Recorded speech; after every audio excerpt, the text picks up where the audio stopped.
आप सभी को राम राम। मैं दीपक कुमार आप सभी का स्वागत करता हूं द आदर्श डायलॉग में। दोस्तों, आप सभी से निवेदन है कि वीडियो को देखिए, लाइक कीजिए, शेयर कीजिए और चैनल को सब्सक्राइब।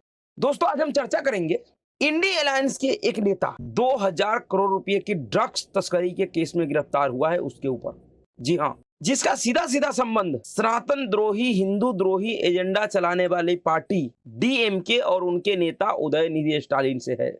इस केस में उदयनिधि स्टालिन और उनकी पार्टी डीएमके भी फंसा है। एक तरीके से कहा जाए तो ये जो मोदी विरोध के नाम पे जो इंडी अलायंस बना था, इस इंडी अलायंस का एक नेता इंटरनेशनल ड्रग्स तस्कर था जो गिरफ्तार हुआ है, और उसने खुद कबूल किया है कि उन्होंने लाखों रुपया डीएमके के नेता उदयनिधि स्टालिन को दिया है। अब जब एक ड्रग्स तस्कर कह रहा है कि उसने लाखों रुपया डीएमके के नेता उदयनिधि स्टालिन को दिया है, पार्टी फंड से लेके अलग अलग फंडों में, तो समझ जाइए उसके पास वो लाखों रुपये कहां से आया। वो कहीं ना कहीं उसी ड्रग्स तस्करी का पैसा होगा।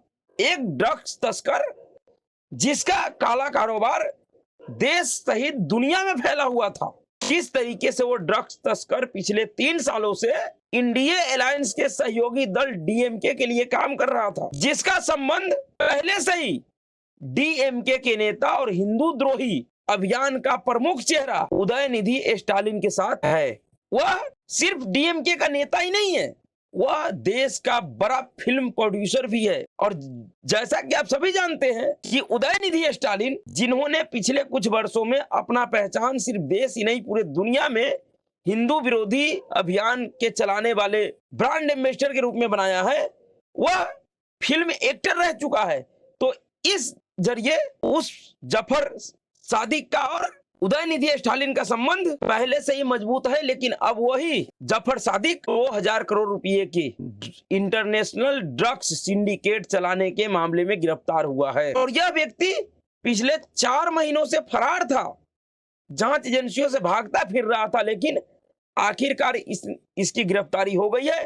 और इसने खुद कबूल किया है कि उन्होंने लाखों रुपये डीएमके के नेता और तमिलनाडु के सत्ताधारी दल उदयनिधि स्टालिन को दिया है। क्या कहा इस व्यक्ति ने अपने खुलासे में, उसको देखिए। दरअसल नारकोटिक्स कंट्रोल ब्यूरो और दिल्ली पुलिस की संयुक्त टीम ने फिल्म प्रोड्यूसर जफर सादिक को गिरफ्तार कर लिया है।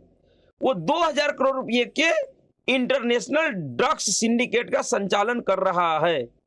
भारत, ऑस्ट्रेलिया और से लेकर न्यूजीलैंड तक उसका काला कारोबार फैला हुआ है। पिछले महीने उनके सिंडिकेट के 3 लोग की गिरफ्तारी के बाद उनके नाम का खुलासा हुआ था। उसके बाद दक्षिण भारत के प्रमुख राजनीतिक दल द्रविड़ मुनेत्रम कड़गम यानी डीएमके ने उसे अपने पार्टी से बाहर कर दिया था। वो पिछले 3 साल से इस राजनीतिक दल से जुड़ा हुआ था। यानी कि एक इतना बड़ा ड्रग्स तस्कर, जिसका ड्रग्स का कारोबार सिर्फ भारत ही नहीं दुनिया के कई एक देशों में है, वह व्यक्ति एक राजनीतिक दल के लिए काम कर रहा था, जिसका संबंध पहले से ही डीएमके के नेता उदयनिधि स्टालिन के साथ एक एक्टर और एक प्रोड्यूसर के तौर पे था। उस व्यक्ति को और उसके पार्टी के लोगों को क्या इस बात का पता नहीं था कि यह व्यक्ति ड्रग्स तस्कर है, इसका ड्रग्स का कारोबार है इतना बड़ा।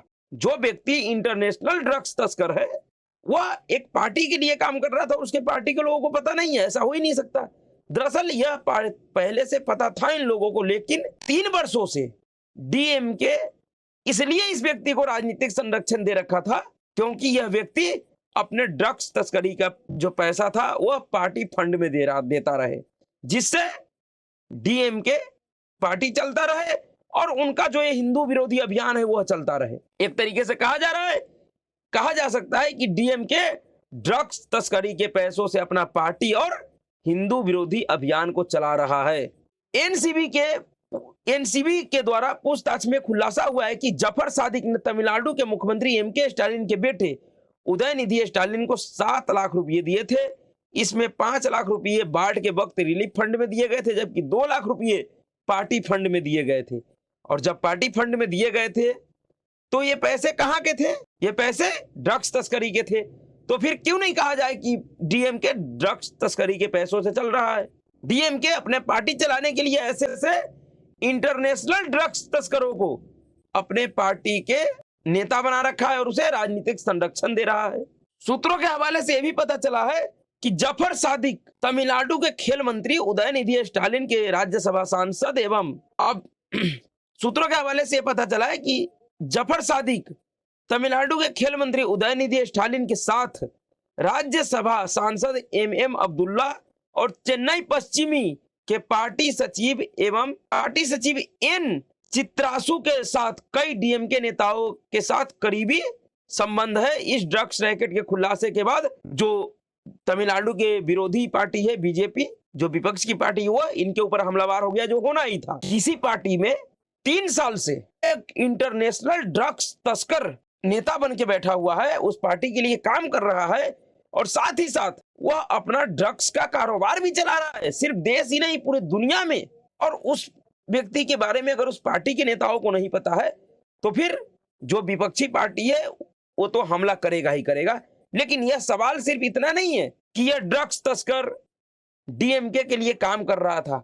दरअसल इसी ड्रग्स तस्कर, क्योंकि यह पहले से ही शांति दूत है और यह अपने इस ड्रग्स तस्करी के पैसों को कहां कहां उपयोग कर रहा था, वो पूरे देश ने देखा है कि किस तरीके से पिछले कुछ सालों में तमिलनाडु से सनातन विरोध, हिंदू विरोध का जो अभियान चला है, जो अब धीरे धीरे पूरे देश में फैल चुका है, कहीं उसके पीछे भी इस ड्रग्स तस्कर अब्दुल सादिक का हाथ तो नहीं है।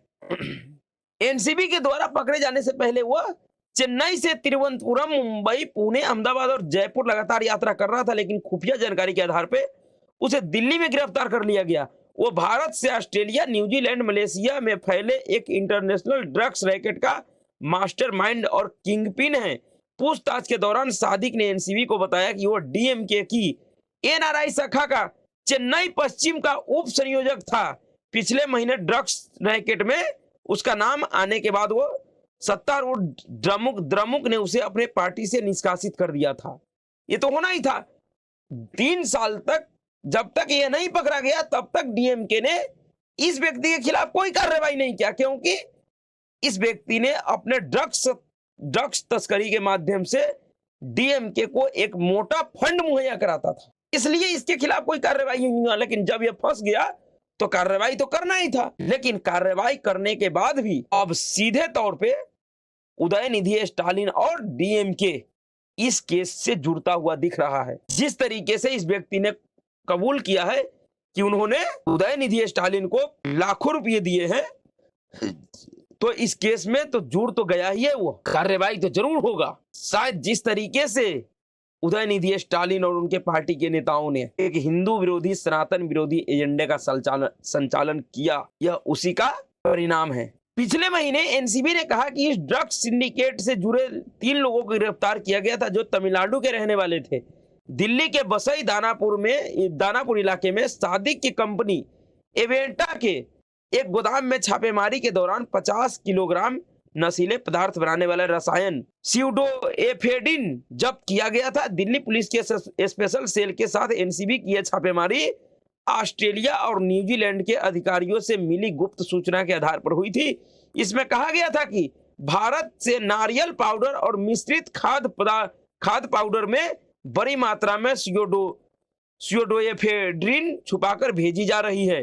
एनसीबी ने बताया कि यूएसडी ड्रग्स इन्फोर्समेंट एडमिनिस्ट्रेशन की एक अतिरिक्त इनपुट से संकेत मिला कि ड्रग्स की इस खेप का स्रोत राष्ट्रीय राजधानी दिल्ली में था। जफर सादिक ने ड्रग्स के काले कारोबार से अर्जित धन को फिल्म निर्माण, रियल एस्टेट और कई व्यवसायों में निवेश किया है। इन पैसों से उसने तमिल फिल्म मंगई का निर्माण किया है, जिसका ट्रेलर रिलीज किया जा चुका है, फिल्म रिलीज होने वाली है। उसने चेन्नई में एक होटल भी बनवाया है। इतना ही नहीं, जफर नशीले पदार्थ की तस्करी में प्रति किलोग्राम 1 लाख रुपए का कट कमीशन लेता था। इस मामले के खुलासे के बाद तमिलनाडु में राजनीति भी शुरू हो गई है। बीजेपी के साथ अन्ना द्रमुक ने भी डीएमके पर आरोप लगाया है कि उसने सूबे को ड्रग्स का अड्डा बना दिया। अन्ना द्रमुक महासचिव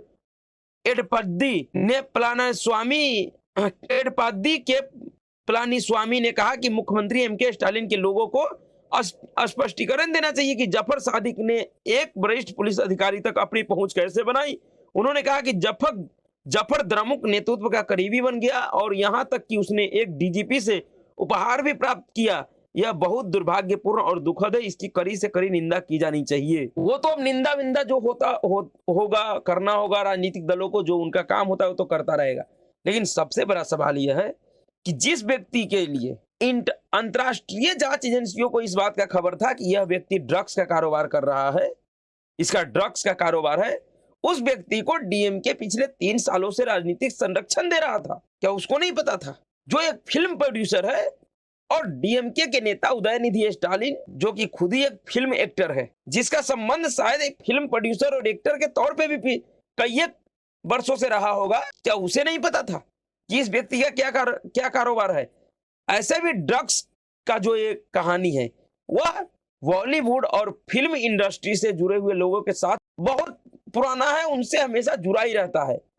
इस देश में ड्रग्स के जितने भी बड़े बड़े मामले आते हैं, उस मामले में कहीं ना कहीं फिल्म इंडस्ट्री से जुड़ा हुआ लोग शामिल जरूर होता है। जब शाहरुख खान का बेटा गिरफ्तार हुआ था इसी तरीके के ड्रग्स पार्टी के करने के दौरान, उस समय किस तरीके से बवाल मच गया था।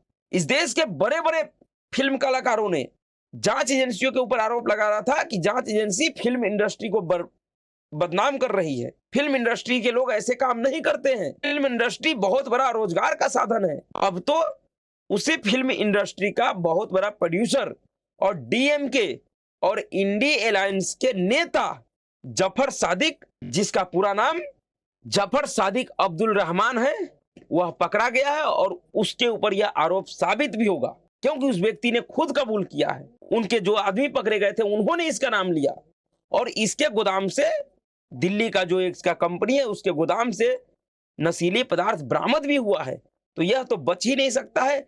लेकिन अब फिल्म इंडस्ट्री के लोगों को और खास करके डीएमके के नेता जो देश में सनातन द्रोह, हिंदू द्रोह का एजेंडा चला रहा था, उसको यह स्पष्ट करना चाहिए कि इस व्यक्ति ने जो पैसा दिया, कि जिस तरीके से वह इस व्यक्ति को 3 सालों से राजनीतिक संरक्षण दे रहे थे, उसके बदले में उसे क्या मिला है। क्या जो ये हिंदू द्रोह का जो एजेंडा चल रहा था, सनातन विरोध का जो एजेंडा चलाया जा रहा था तमिलनाडु से, खास करके उदयनिधि स्टालिन के अगुवाई में, उसके पीछे भी तो इसी ड्रग्स तस्कर अब जफर सादिक अब्दुल रहमान का हाथ तो नहीं था?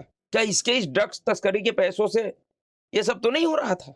इस इंडी अलायंस में न जाने कैसे कैसे लोग भरे हुए हैं और यह इंडी अलायंस ऐसे ड्रग्स तस्करों को रखकर, अपराधियों को, आतंकवादियों को रखकर अपने पार्टी में उनको अपना नेता बनाकर इस देश के लोगों को यह भरोसा दिला रहा है कि वह इस देश के लोकतंत्र का रक्षा करेगा, संविधान का रक्षा करेगा, कानून का रक्षा करेगा। ऐसे लोगों से रक्षा करवाएंगे जिनका कारोबार ड्रग्स तस्करी का है, वो भी देश सहित दुनिया में जो एक इंटरनेशनल ड्रग्स तस्कर है वह इस इंडी अलायंस के नेता है। उसको इस इंडी अलायंस में जगह मिला है। इतना बड़ा खुलासा हुआ है, लेकिन पूरे इंडी अलायंस के जितने भी नेता है सबके मुंह में दही जमा हुआ है। किसी ने भी ना तो डीएमके का कोई आलोचना किया है और ना ही इस नेता का। देखिए आगे इस पूरे मामले में क्या होता है, किस तरीके का कार्रवाई होता है इस ड्रग्स तस्कर के खिलाफ। लेकिन सनातन द्रोह, हिंदू द्रोह का परिणाम तो डीएमके और उनके नेता उदयनिधि स्टालिन को तो मिलना ही था, जो अब मिलता हुआ दिख रहा है। तो अभी के लिए इतना ही। अगर आपको वीडियो अच्छा लगा तो वीडियो को लाइक कीजिएगा, शेयर कीजिएगा, चैनल को सब्सक्राइब कीजिएगा। नमस्कार।